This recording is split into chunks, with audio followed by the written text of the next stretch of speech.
Hello, everyone, and happy holidays. Thanks for joining us for Access City Council. I'm your host, David Riggleman, Communications Director for the City of Las Vegas. Coming up on this program, seniors in Ward 1 receive a very special Thanksgiving dinner, and a new feature opens in the heart of the medical district right downtown. The councilwoman who represents Ward 1 and is our Mayor Pro Tem is Tarkanian, and of course she joins me now. Councilwoman, Mayor Pro Tem, great to have you back. Happy holidays. Happy holidays to you too. You got all the shopping done? Not quite, not quite. I'm right there with you. Got a long way to go. I know. No I worries. wasn't out on all these fancy shopping days. That's right. Well, neither was I. So we'll have to get caught up. But Councilwoman, you know Ward 1 like the back of your hand. For those of you out there who aren't exactly sure where Ward 1 is located, well, don't worry. We're going to show it to you. It is right in the heart of the city of Las Vegas. In fact, it's where the city began. Really encompassing everything kind of west of the downtown with a little finger that goes up into the northwest, basically running on the south side of US 95. If you live in that area, you work in that area, then you are in the city limits of the city of Las Vegas. You are represented by our Mayor Pro Tem and Councilwoman Tarkanian. Right. You have a wonderful new feature in Ward 1. We do. In the medical district. The medical district, for people that don't know, this is basically a hub for all types of medical services. The UNLV Medical School is going to be located there. Of course, UMC is there, Valley Hospital is there, a variety of medical facilities. Autistic medical facilities. Exactly. And so the idea is to expand on that. Right. Of course, the medical school coming in there will be a huge feature. But one of the things I loved is that Bearden Street was renamed Wellness Way. Yes, it was. But we haven't forgotten the Bearden family. There's a beautiful feature called a paseo, which is kind of a linear outdoor feature, if you will, and it was dedicated back on November 8th. I love it because it's it encompasses just a beautiful streetscape along this entryway into the medical district. That's right. It begins to show what the city has been contributing to the medical district.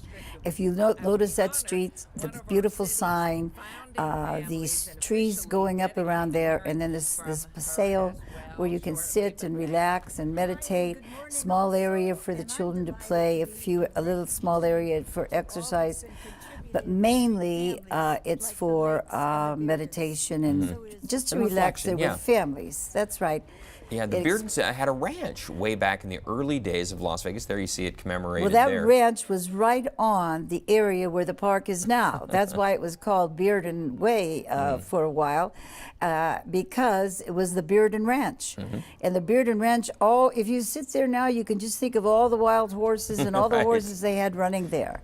We've heard of people like Helen J. Stewart and some of the early founders of Las Vegas, but the Beardens are really part of that same group. Absolutely. And they're so pleased with having this. I've received so many notes from them saying thank you to the city. That's great. Yes. And it's such a nice entryway, Councilwoman, as you come into the medical district, which is really taking shape. It's right as you enter the medical district with this beautiful palm tree street moving its way up, and right on the right-hand side is there a paseo. Yeah, very nice. Of course, we should mention, too, the Ruvo Center for Brain Health is also in the medical district. Yes, it is. So it's just the idea, and I think it's the vision of the council, the mayor, our previous mayor, to make Las Vegas a great place for academic medicine, one of the premier places in the country. And just today we discussed coming into Ward 1, a facility for those children who perhaps cannot speak, cannot walk, cannot feed themselves, but those children who are sort of very, very, very critical, having a spot in Ward 1. It will be the only such entity in southern Nevada. Wow, great. Where they'll have nurses around there, security all around, and they'll be very close to UMC. They'll be working closely with UMC. Yeah. UMC has already got 16 children that they can move in there. Oh, that's terrific. Obviously, the goal here is to create a medical hub similar to what cities like Houston, Dallas, Pittsburgh have. And UCLA has that hub. Right, exactly. And I just came back from Cleveland Clinic in Ohio. They have that hub where all the physicians can work closely together, where there's a place for families and children to stay.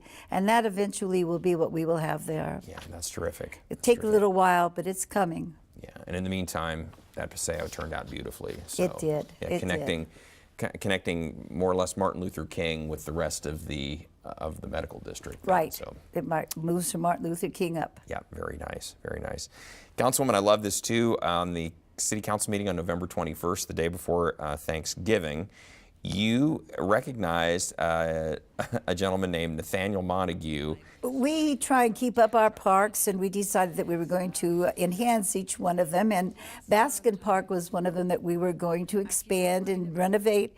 And as we moved to the park, we saw this gentleman who was there every day.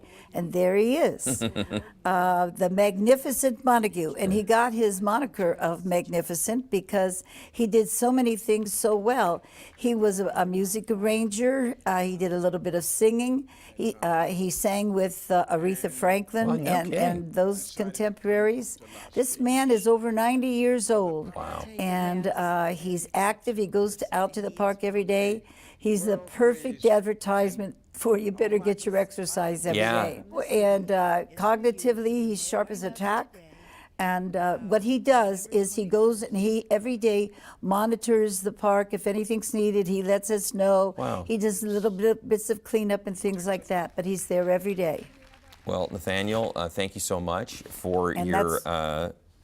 That's what the recognition was for. It was for what he's done for us in helping us in our parks, and because he did so much for the whole country when he was in the music business. That's terrific. Well, it's nice that you recognize Let me add him. one more thing. Yeah. He privately, over decades, collected probably the most vast collection of African American history owned privately. Really? Really? And now it's in a museum in New Orleans. Mhm. No kidding. Right. Well, we're right. lucky to have somebody like that in this community. Well, so. he wanted it to come to this community, but they couldn't afford it at the time because, you know, in those things you have to have the museum and take care of it. And they couldn't afford it, but they were able to do it in the other one. Oh, that's awesome. Well, that's terrific.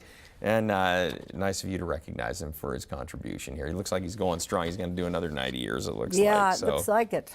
Sounds good.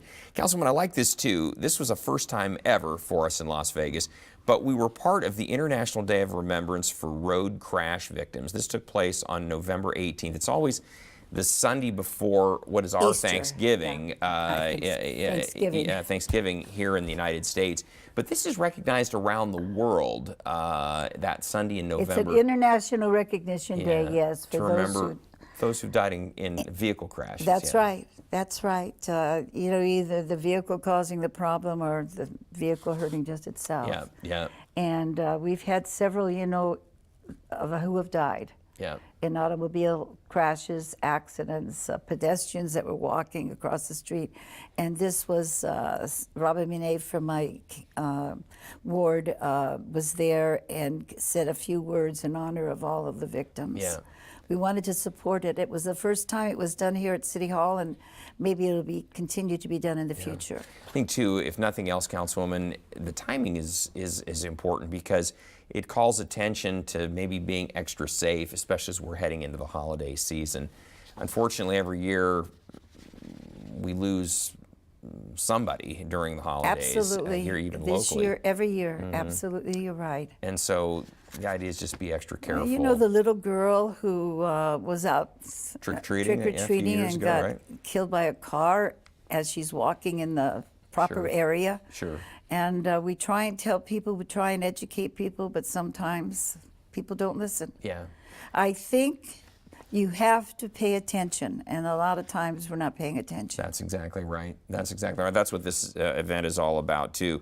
Obviously, it's a worldwide problem. Anywhere where there are vehicles and people mixing can be a And there were bad many thing. people who came. They had the vigil lights for the victims, and it was very, very well done. Yeah, solemn occasion. Yes. Hopefully, it helped people slow down a bit. Maybe, as you say, pay more attention, keep a few Right. more people safe over the holidays. In fact, we saw several fatal accidents over the holidays here in Las Vegas, and I know. yeah, at least 3. And things that could have been avoided. Right. You always, when your children go out or somebody leaves your house, you're always saying, be careful, be careful. And I try and remind them, be defensive, be defensive. You have to be a defensive driver or walker. at that time of the year, the holidays. Yeah, for sure. And the last thing we want is another statistic this time of year, for sure, especially. Councilwoman, of course, we're on to Thanksgiving and now looking to Christmas, but Halloween was not that long ago. You had some great events. Your Trunk or Treat, we talked about this last time you were on the show. Trunk or Treat took place October 25th. You had a movie in the park. This was out at the Mirabelli Center. We talked about this. It was coming up. Now it's taking place. We got some great pictures to show you. The event was obviously really well attended. Look at those trunks, how well decorated they are. And look at those little girls. Yeah. How they make magnificent witches. That's right. And people decorated in different ways. And the Mirabelli is such a beautiful facility and run by so many who are so good at the job they do. So you can see, we had ghosts, we had everything, and lots of candy. And everybody had their luminous sword. That's good. It was a parting gift to take this with you. Yeah, well, they got it a little early in the program, but yeah. Those are always great because you know it's a safe place, a safe environment to come, trick or treat. You don't have to worry about, what's being put in the kid's basket or bag as something that... you know it's safe. Exactly. You know it's safe, and that's important. Yeah. We have some crazy people running around. Yeah, unfortunately. But we have events like that to keep everyone safe. That's right. We have far more good people, and they try and organize things that will be safe for the children. Well, and events like that, too, gives the kids a chance to wear their costume more than just one time. I know it. Yeah, they get to wear it more people can times. See it, and it's wonderful. You just, it's not too much fun if you just wear it once. Right. So that took place on October 25th, just a few days before the actual Halloween, but great event. And then, Councilwoman, for Thanksgiving, this was great. This is a tradition within your ward. Right. A lot of Thanksgiving lunches and dinners. You had a Thanksgiving luncheon at Sartini Plaza. This was on November 15th. Looks like just a fantastic Thanksgiving meal. We use the Halloween and emphasize activities for the children, and on Thanksgiving and Christmas, we emphasize family-type meals for the residents of our senior homes. So we have 4 of them.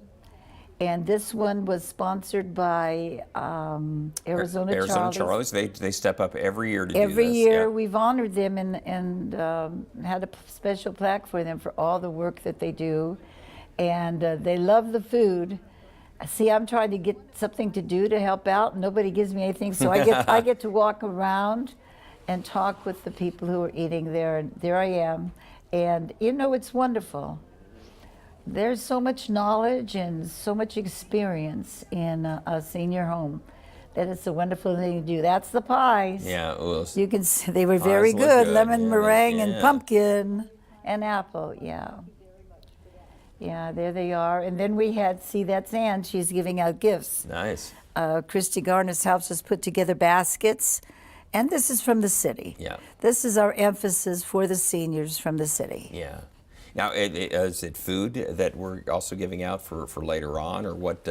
We have the meal, and then if they want to, they can take extras home with them. Okay. But we cook it all ourselves. Gotcha. Some places they'll give a turkey, but for us, we thought it was better to give them a complete meal. And if somebody couldn't come down, they get to have somebody bring up a plate for them. We try not to miss anybody. Yeah. And then if you want something for tomorrow, which my family always wants, you have that for them also. I know it. Tastes better the next day sometimes, too. I have to tell you, I only made 3 turkeys this year. We had 24. Only 3. And we did not have enough left over. And it taught me a lesson. Yes, because all my where are the leftovers? Where's the turkey soup? Exactly. Yeah. I had the carcass, so I could make the soup. Couldn't make the sandwiches and all the other stuff, though. Well, back to 4. Yeah, back to 4. So we go to 4. That's a good problem when you have that many family coming too. That's a good thing. It was nice. And then, Councilwoman, you mentioned you have some other senior housing centers. These are, they always have beautiful entertainment, and that's provided by our Asian community primarily. It's just magnificent. The piano, violin, and everything. And this is provided every year by 4 queens, and they've been doing this even before the 14 years we've been here. They've been providing this. And they came to our council meeting where we honored them also. because I think you just saw a picture of them all behind there. There they are. And those are workers from the Four Queens. Wow, well, that's and awesome. They bring the food over and they personally serve it. Look at that. Wow. Oh, my goodness gracious. Then afterwards, they also have drawings where we have awards. You know, baskets that Christy Garnis makes for us. Nice. We have them at every one of our meals, so the seniors might get a basket filled with all kinds of cooking things, or a basket filled with things for cleaning, or something they can something utilize. Useful, yeah. Useful, right? It's a nice gift. All wrapped in for Thanksgiving. Yeah, that's great. So that particular dinner that we saw was on November 19th, so it was just a few days before Thanksgiving. But that's right. Well, the Four Queens really goes all out. They go all out. They have a wide variety of food. It's cooked so well, and many choices of dessert, punch, everything. That's awesome. And they come personally, and they talk with. By this time, they know. Some of the people who live there and the people who know them, so it's nice. Yes, it it's is. Thanksgiving time. It is. Of course, Thanksgiving is the gateway often to what? Christmas time, right? Oh, And yes. what's Christmas without Santa?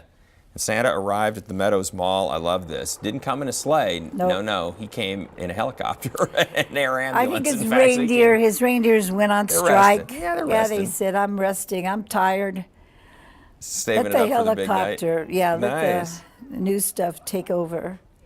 And then he so- gets in a sports car. This Santa's got it going on here. Yep, a nice sports car, waves to all, and he gets there and finds lots of children waiting there. Great event. Boy, a lot of people turned out. Yep, they This is did. November 10th, everybody. So this was, a few weeks back here. But, it's the holiday time, so you gotta Right. get Santa here and get him busy. And the children got to go through the mall, and the mall welcomed them all. The Meadows Mall is putting a great emphasis on working with families and with children as much as they can. Yeah. And they always do a great job, too, of just reminding everybody just to be safe at the holiday season. Don't leave packages in the car where people can see them. Right. Make sure you hide them. Make sure you lock everything up and really Put it in your trunk. right? Exactly. And pay attention when you're going out to your car. We say this to people Especially every year. during but the yeah. Christmas time, there are so many people. What concerns me, Dave, is the amount of people who are trying to cheat you. It's just amazing. Yeah. The fraud that occurs, particularly around this time of year, over the telephone. They ask you about, your computer number needs fixing or something like that, and you don't even own a computer. Yeah.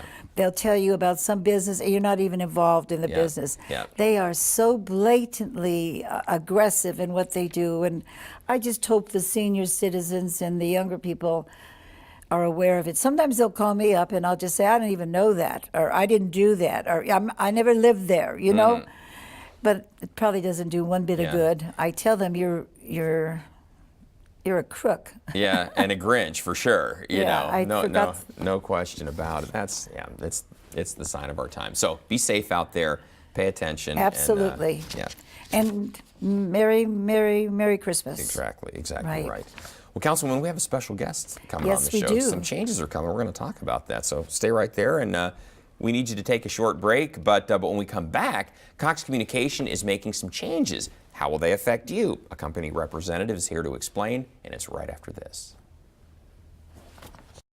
Go Vegas. It's the newest way to watch City of Las Vegas programming. Everything from Trending Vegas to City Beat and Access City Council. You can also catch our newest segments, including Open for Business and Discover the Fun, now streaming on demand through our Go Vegas channel on Roku, Apple TV, and Amazon Fire. We're proud to be able to bring city government even closer to you. Be sure to check out the Go Vegas channel on Roku, Apple TV, and Amazon Fire. Papa!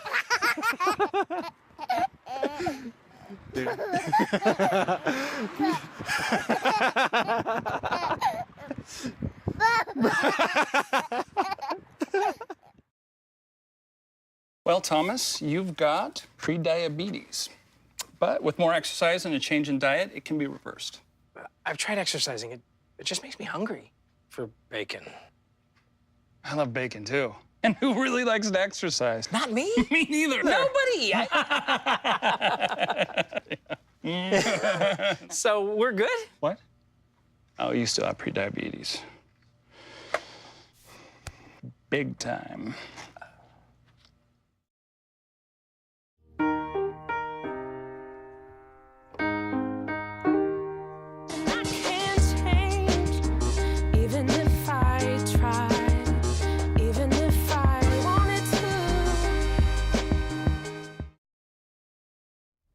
Welcome back. You may notice Cox Communications representatives in your neighborhood as services are being upgraded. With us today to talk about how these new upgrades could impact you is Craig Stevens, a senior manager for Cox Communications. Craig, thanks so much for being here. Big changes coming for Cox, so we want to tell everybody what's going on. So if they notice a change, not to be alarmed. I know this is important that the councilwoman helps get the word out on this too. So I want to get that word out. Exactly. So what's going on? So first, thank you, David, and thank you, Mayor Pro Temp. And we at Cox appreciate all of your hard work over the many years you've put into this community, and we're very grateful for that. Thank you. So what we're doing is what we're calling a network upgrade. Basically, we're going to be going to nearly every single neighborhood across the county, and we're going to be improving internet service. Wow. We're very, very excited about this. Big project. Huge project. It's going to take about 3 to 4 years for us to complete it. Wow. And we're doing it, we're putting a lot of money and time and effort into making sure that we're getting our fiber deeper, to make sure that our congestion is lowered, trying to get more houses on smaller networks and Gotcha. things of that nature. So Is it to provide faster service, Craig? Is that primarily the reason behind all this? there are 2 reasons. Number one is to get rid of some of the congestion that we currently have in Gotcha. the system, but also to enable us to get faster service. Right. I mean, right now we have a gig service to pretty much every house in the county. And this will help us to get beyond that, and we're really excited about it. Craig, we all like upgrades. That's a good thing, but sometimes with that comes a little bit of a bump in service, sometimes a little interruption. Are you anticipating any of that through this change? Might people see some of that? I mean, there may be some slight interruption. Okay. You're going to see the Cox trucks everywhere. Okay. But we're trying to do our best to make sure that neighborhoods are notified of what's going on. We want to make sure we're putting pamphlets on doors, we're making sure we're going through the mail, and Excellent. we're making sure that we're going through newsletters in every way that we can to let folks know, look, No your surprise. neighborhood's- Yeah. Exactly. Yeah, no Your surprises. neighborhood's going to be getting an upgraded service. There may be some interruption, but we don't expect much, to be honest with you. Okay. And like you say, door hangers, inserts in the bill, people know our turn is coming at X time. Absolutely. So, Councilman, I know you were interested in that because when we started doing recycling here with Republic Services, I know that one of the things that you wanted to make sure was that people were notified as the change occurred. I think Right. Republic did a good job of letting people know, and I think Cox is trying to do the exact same thing here. So Because everybody hopes they'll be first, and it's really nice if you let people know. We think perhaps the first year we'll cover this area, and the second year that area. I think it does help. And now what you're doing on the upgrades will help it so that right now, if you have where your television goes off for some minor detail or something, it probably won't, because you'll have a deeper inroads in that.